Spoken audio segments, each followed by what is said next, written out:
Bharatiya Janata party के प्रदेश महामंत्री advocate Kundan परिहार ने मनरेगा योजना का नाम बदले जाने के मामले में कांग्रेस के आंदोलन को नौटंकी करार देते हुए कहा कि कांग्रेस को साफ सुथरी व भ्रष्टाचार मुक्त व्यवस्था रास नहीं आती है, इसीलिए वह बीवी रामजी योजना का विरोध कर रही है।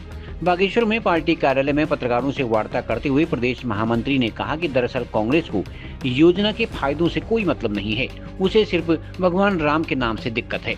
उन्होंने कहा कि मनरेगा के नाम पर कांग्रेस प्रदेश में झूठा नैरेटिव खड़ा करने का प्रयास कर रही है, क्योंकि कांग्रेस प्रदेश के विकास कार्यों से बौखला गई है।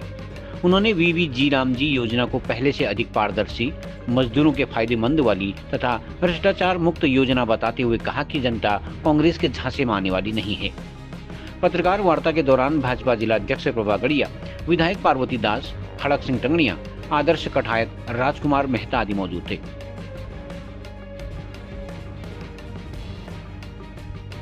देखिए, आज देश भर में पंचायत से लेकर के निकाय से लेकर के राज्य विधानसभाओं के चुनाव से लेकर के लोकसभा के चुनाव से लेकर तक भारतीय जनता पार्टी को जो आशातीत सफलता प्राप्त हो रही है, उसके कारण से विपक्ष हताशा और निराशा में है और विपक्ष इस देश में एक नेगेटिव नैरेटिव सेट करने का प्रयास कर रहा है।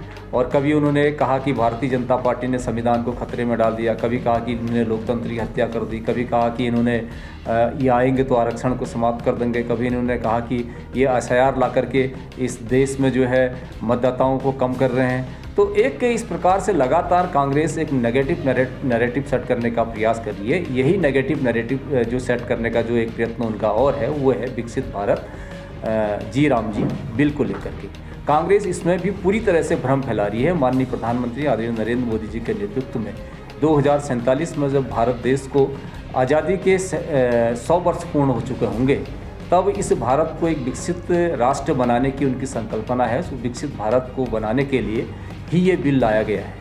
इसमें न केवल ग्रामीण क्षेत्र में रोजगार का सृजन होगा, आजीविका के भी उनके ठोस उपाय किए जाएंगे और इसके साथ साथ इसको विकसित भारत से जोड़ा जाएगा। जहां पहले मनरेगा के अंतर्गत 100 दिन का रोजगार मिलता था, यहां 125 दिन का रोजगार के इसमें प्रावधान किया गया है।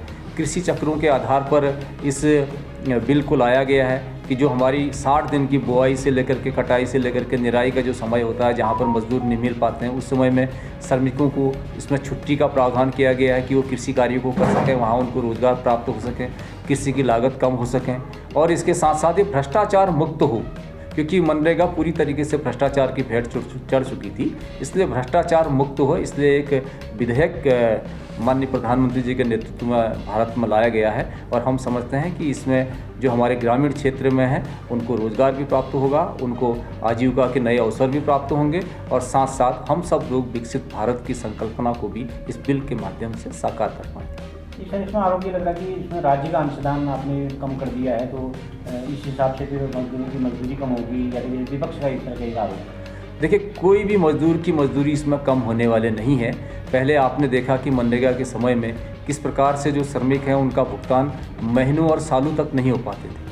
आज हमने जो राज्यों की जवाबदेही तय करने के लिए जो 60-40 का रेशियो अनुपात इसमें तय किया है, इसके साथ साथ जो पर्वतीय राज्य हैं, विशेष रूप से उसमें उत्तराखंड भी है, तो उसमें 90-10 का है। 90 केंद्र सरकार देगी और 10% जो है राज्य सरकार इसमें व्यय करेगी।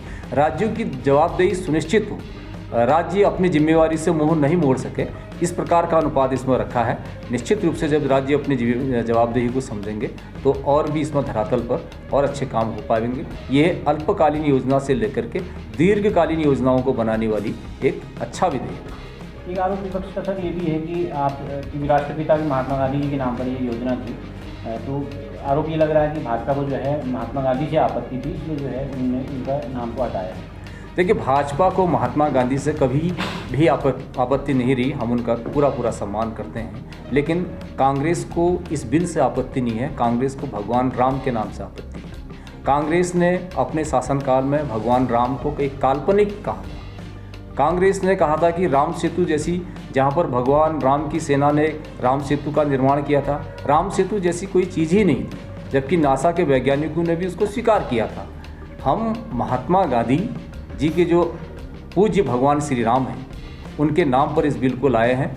हम नहीं चाहते हैं कि महात्मा गांधी के नाम पर कोई योजना बने और भ्रष्टाचार की भेंट चढ़ जाए, इसलिए हम इसको राम जी करके लाए हैं। हम समझते हैं कि विकसित भारत के लिए बिल लाया गया है और पूरे देशवासी इस बिल के माध्यम से जो विकसित भारत हमारा 2047 में बनने वाला है उसमें अपने अपने ओर से सहभागिता करेंगे और ये हमारा संकल्प साकार होगा। खबरों को जानने के लिए चैनल को लाइक, सब्सक्राइब और फॉलो जरूर करें।